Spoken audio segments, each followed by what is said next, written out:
there are some criminal aspects in which you may engage in business you may not be aware of. One of those is called money laundering. What I'm noticing is compliant marketing is working better than non-compliant marketing. And I know that sounds insane, but here's the point. And you have to ask yourself a very honest question. So, and in your question and in the answer, I'm warning you, it's going to make you face your inner demons, because the answer to this question is going to put you on trial as to what kind of business you're trying to build.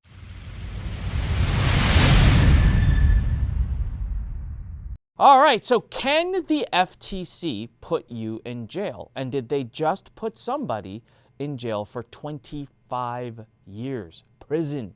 Hard time, bro. Whew, this just takes the whole thing to a whole nother level. The answer is yes and no. Well, what does that mean? Well, we've got our very own knight in shining armor, the one and only, the compliance attorney, the best in the world. They say that when he walks in the door, regulators shiver in their pants. They get scared because he's so damn smart. Mr. Greg Christianson, welcome back to the podcast. What's up? Man, you were laying it thick today. Talk about a misrepresentation. For sure. They say that when he comes to Washington, D.C., all the regulators go and run and hide under their beds. Yeah. So, guys, Greg is living the good life right now, and he's on vacation. And so this is our actual second time filming this episode because, I don't know, we lost internet and Riverside decided it doesn't like us. Or the government was listening and intervened and ripped the episode apart. So if you see some pixelization or some issues, spare us. It's just we're trying to, do this while Greg's finishing up summer with his kids. So, Greg, I started with a pretty interesting question. It was one that even knocked me off my feet when you sent me that one particular case. I didn't know that this even happens. Can you walk us through this recent case where there was 25 years? And so first, just answer it, because I know you have a short answer to this. The FTC, can they put you in jail? And then can you walk me through that case where the guy ends up in jail for 25 years? So the FTC is a civil branch of the federal government. So no, they cannot put you in jail. But the Department of Justice can do what they call concurrent litigation, where they can bring a criminal matter against defendants as well as the FTC bringing the civil. So we talked about this last time. Several years ago, there was a case called iWorks, and it was a company that was in St. George, Utah. It was run by an individual by the name of Jeremy Johnson. And Jeremy got sued by the FTC, and then a concurrent action was brought by the Department of Justice for wire fraud and transfer.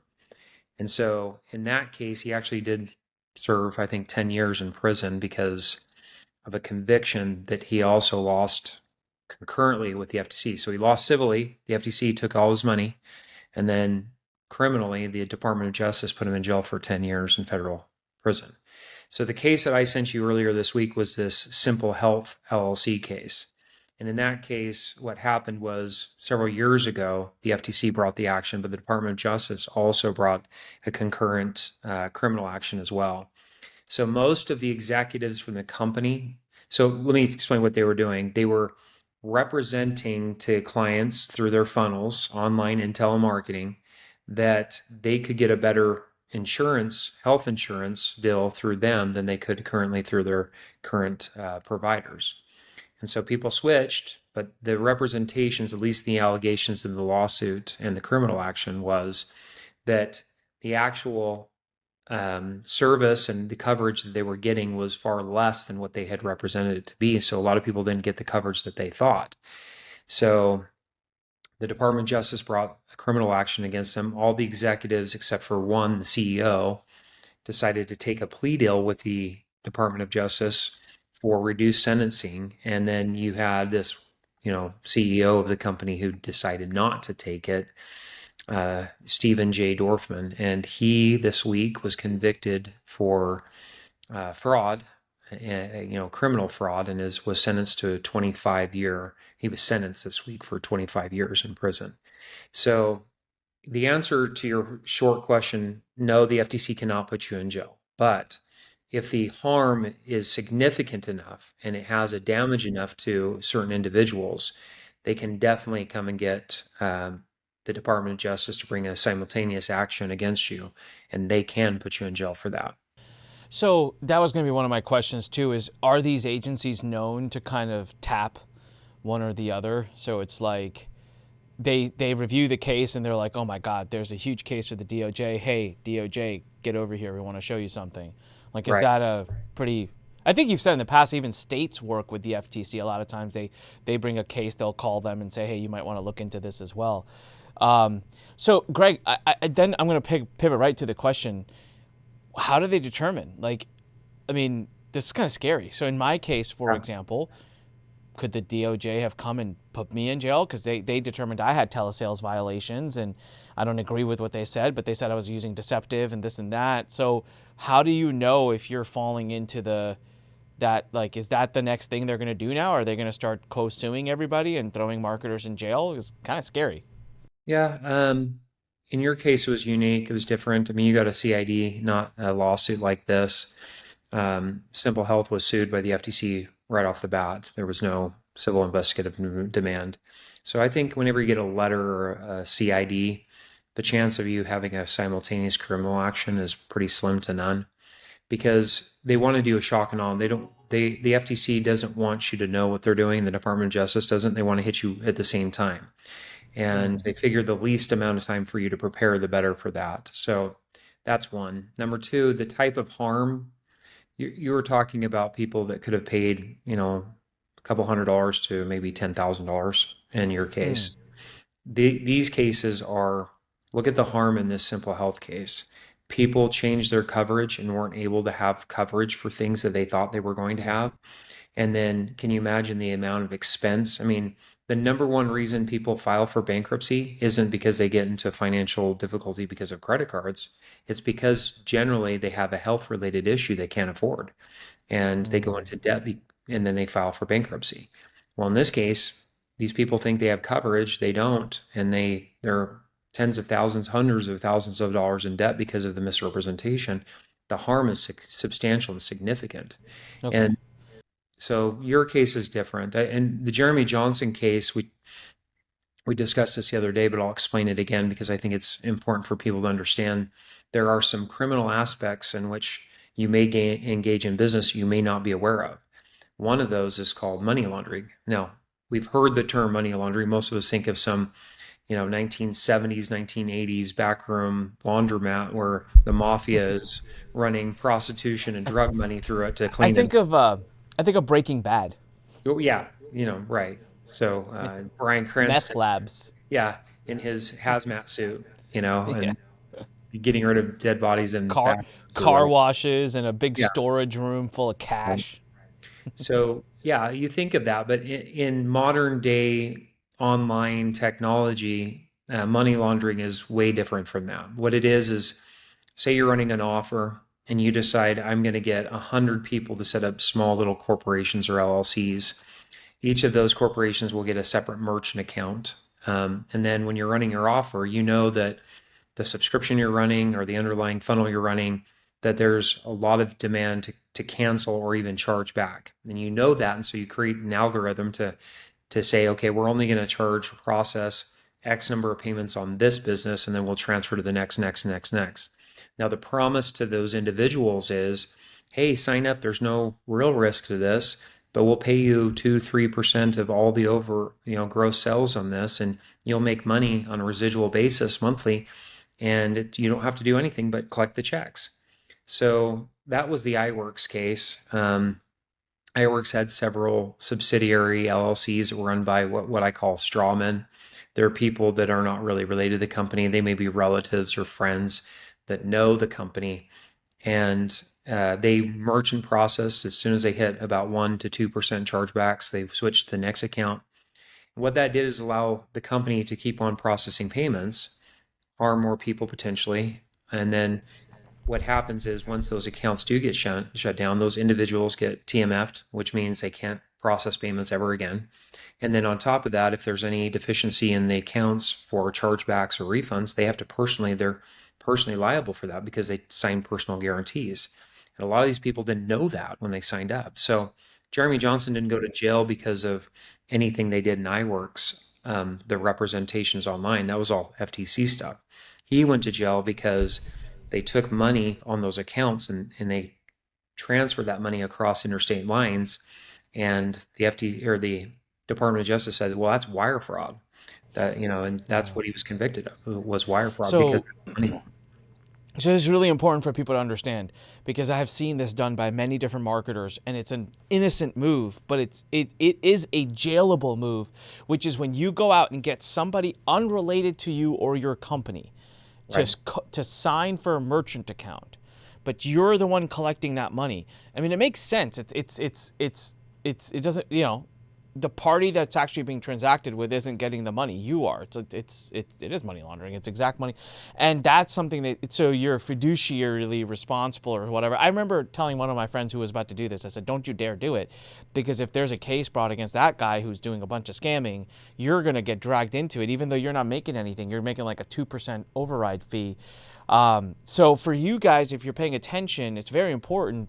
And then I remember even once, Greg, you and another attorney had even laughed, because you had told me like another big offense is like when you do like cross company, stuff, right? So because like I have multiple companies, it's Yep. the same thing. I can't process Right. with one company on behalf of another company and like just cross share the funds. What do you guys call that? It's called factoring. It's where your Okay. client is paying business A, but really the monies are going to business B.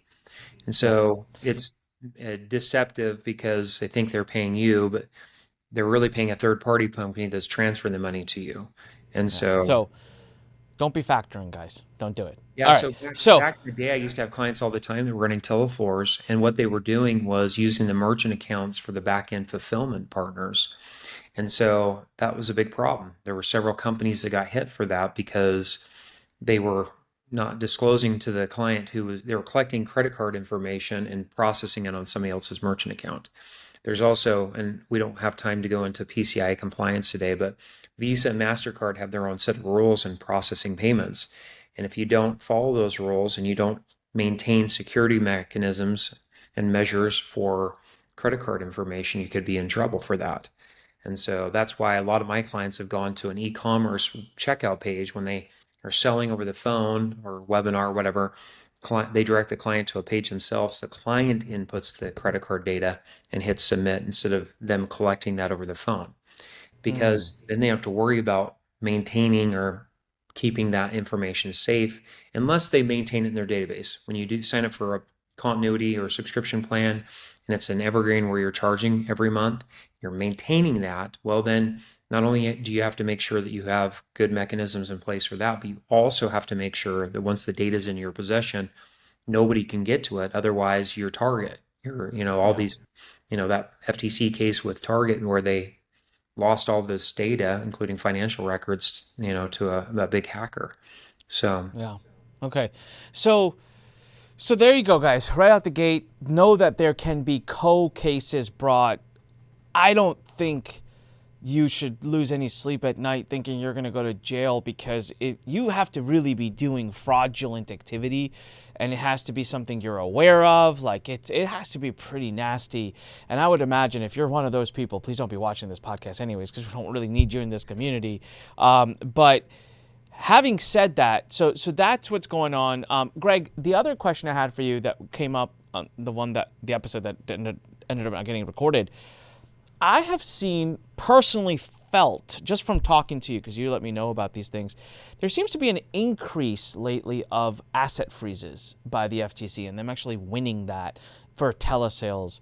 I am so blessed and fortunate that didn't happen to me. I think that is like the worst thing that nightmares are made of, because if anyone's watching, when they can come straight to suing you and not do an investigation. And if they do that, they request the judge to do a full asset freeze. They take everything you have, every penny, everything is gone, it's frozen, you can't access it. And then they start basically to negotiate from that point. It's like, well, what the heck? What am I going to negotiate with? You have everything.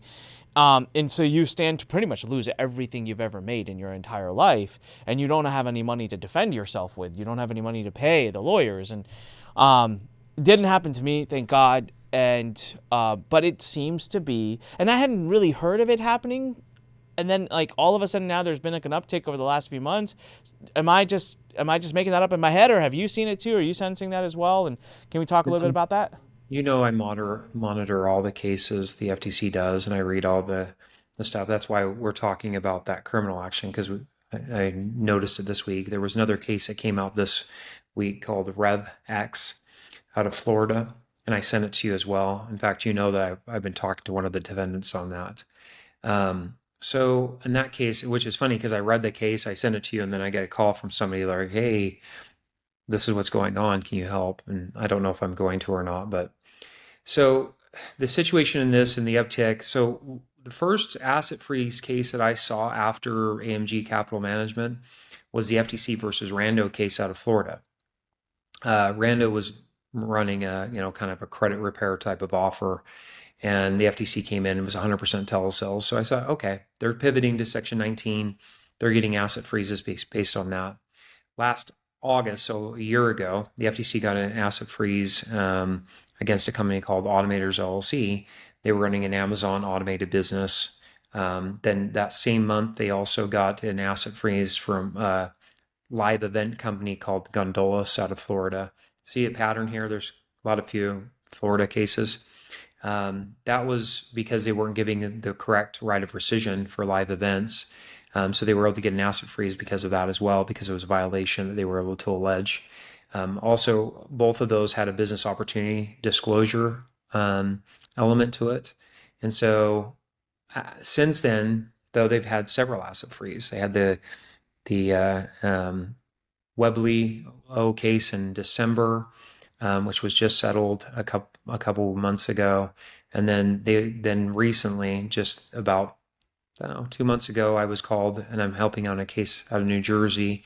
It's another Amazon full asset freeze, and then this case this week in Florida with about trucking. RevX is about pay $75,000 to $85,000 and learn how to own your own trucking company and have passive income by not doing anything. You don't have to do the driving or anything. You just own the company and you make $5,000 to $10,000 a month just by owning the company. And the FTC came in and got a full asset freeze on that. No, again, there were Section 19 components of all these cases because they were doing telesales. There was another business opportunity allegation in this case. So they're arguing that they violated the business opportunity statute, federal. They're using that more and more often, even though I personally believe the current biz op statute is very ambiguous. The federal one is hard to understand and follow. So yeah, I'm seeing a complete uptick on this. We saw just 2 weeks ago when they released the reinstated, I wouldn't say that it was new, although the commissioners voted 5-0 to on the testimonial guidelines and the more strict enforcement on those provisions we discussed a few weeks ago. Those are all ways that they're trying to get over AMG Capital Management. You notice that they've pivoted though.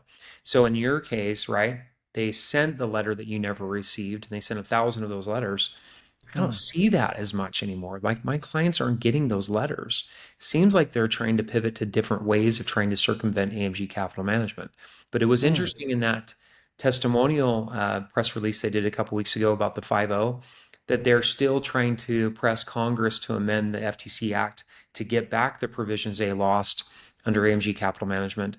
I don't foresee that. I don't see like a big urgency by Congress to amend the FTC Act. It's been 3 years. I just don't know. But anyway, yeah, there's an uptick and it's evident. But again, I think your follow-up question is going to be this: why these companies instead of other companies? And I think it comes down to a couple of things. Number one, the level and scope of harm.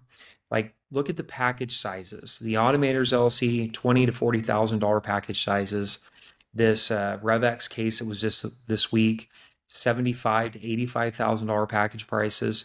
The harm that can go along with these is substantial. I'm not saying that they can't go after an asset freeze for somebody doing $5,000 to $10,000, but I will say this: generally speaking, it's somebody that has higher ticket offers. Now, again, that's not like me saying definitively this will only happen in these cases, because I don't think that's the case. I mean, watch, they'll bring a case where somebody's doing a low ticket offer, but generally, because they are limited in resources, they don't have unlimited resources. You think, well, they're the federal government, they've got deep pockets, which is true.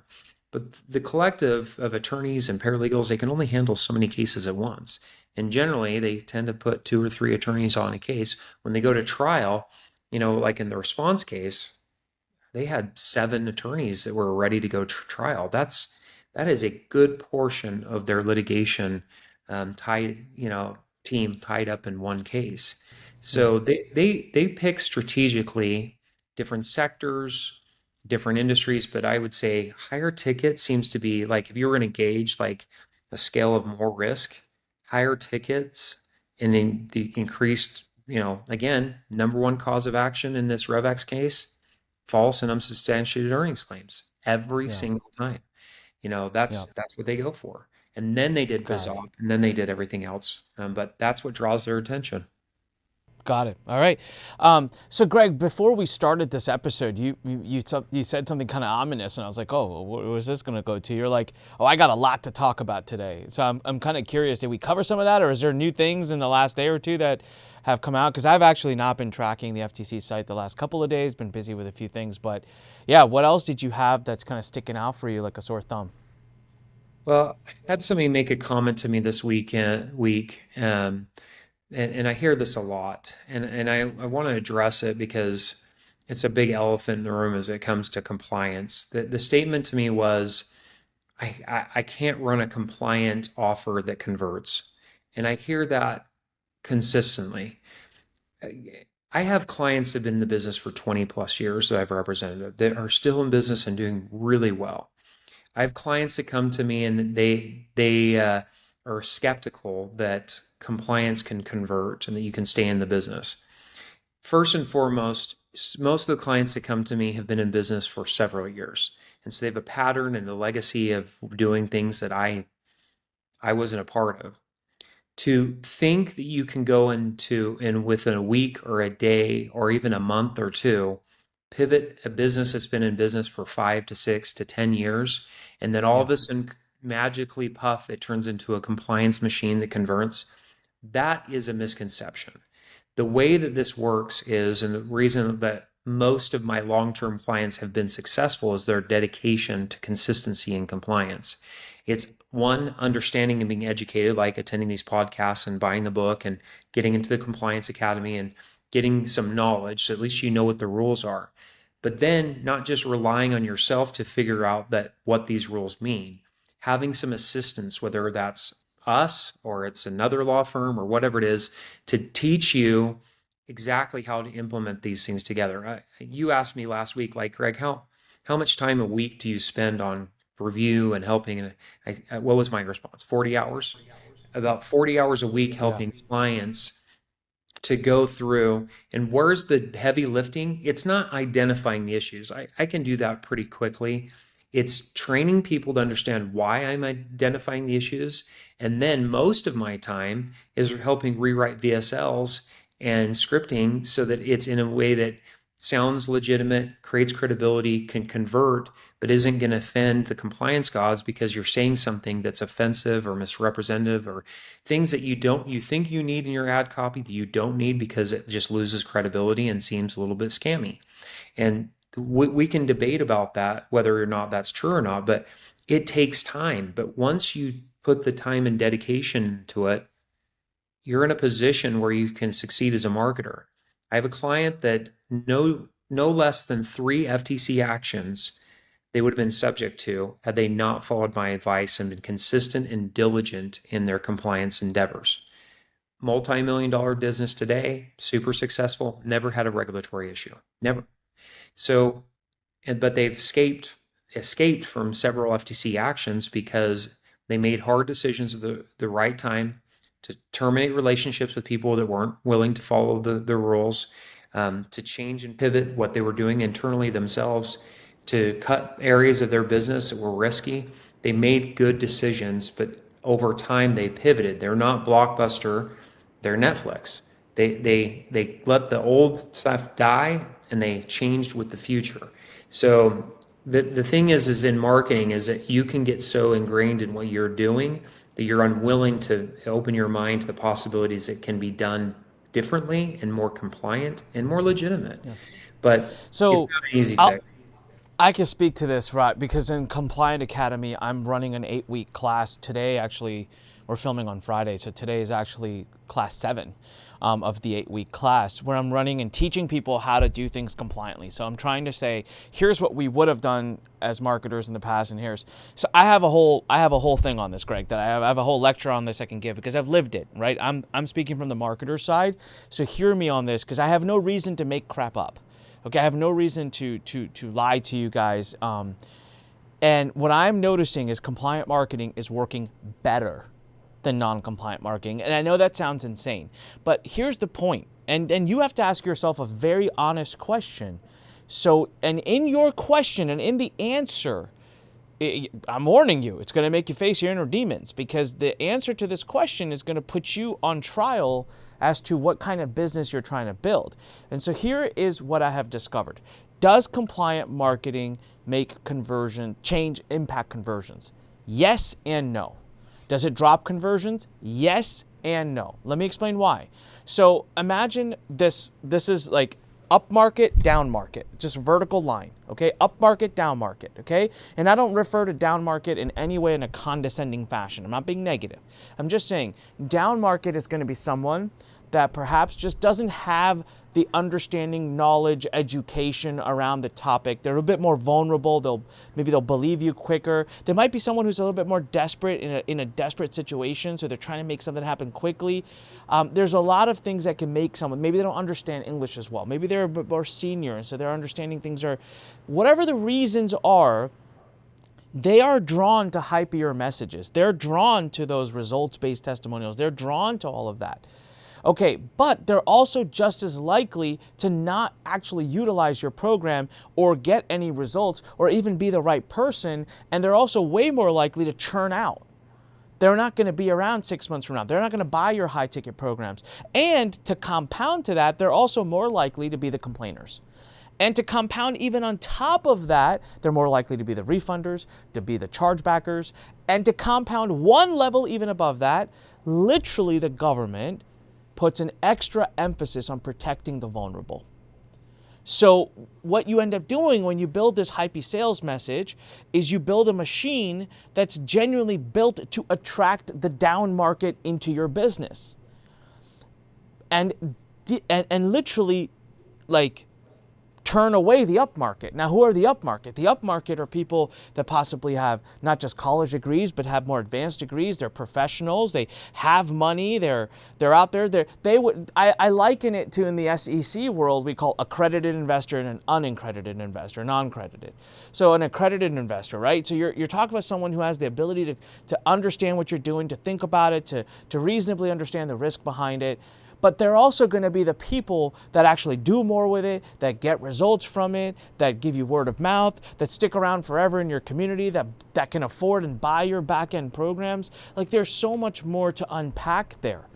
And so what I noticed with compliant marketing is that it doesn't attract the down market, so that's where you see the drop in conversion, but I'm much, much more better at attracting the up market now.